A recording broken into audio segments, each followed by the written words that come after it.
Discuss about the practical in which we are going to determine the energy band gap of the given semiconductor material, and apparatus which we are going to use as diode, water bath, DC power supply, microammeter, thermometer, and the connecting wires. So I'll show you the experimental arrangement. Okay, so this way we have to arrange the apparatus so that we can determine the energy band gap of the material. Now what is the procedure for this energy band gap? That we have to properly insert the diode that in the heating bath along with the thermometer. Then this we have to keep the thermometer very close to the diode. Then we have to make the connections here, and we have to keep the DC voltage around 5 volt, and then the reverse saturation current will flow from the diode, and we have to note down this current for the room temperature.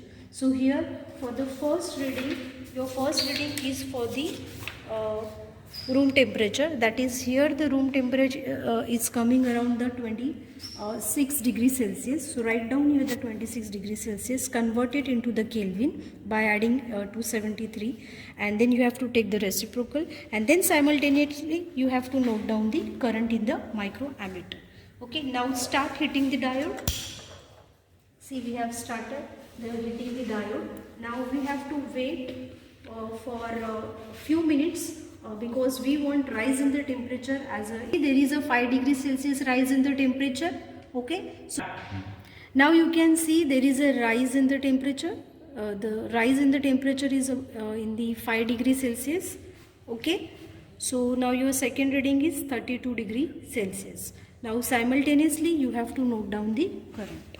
Now you can see here there is a slight change in the current. Okay, that comes around the 5 microampere.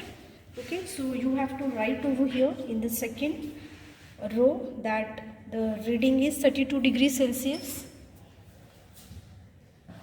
The first reading is around 27 degrees Celsius, and here it is 32 degrees Celsius, and the current comes around 5. Here also it is around the, okay, here you have to write the current.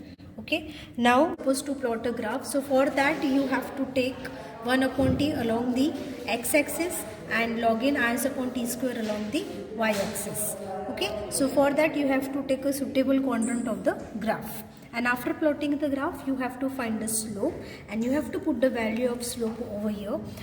Maybe there is a chance that you will be getting the negative slope, so we are using here mod of the slope.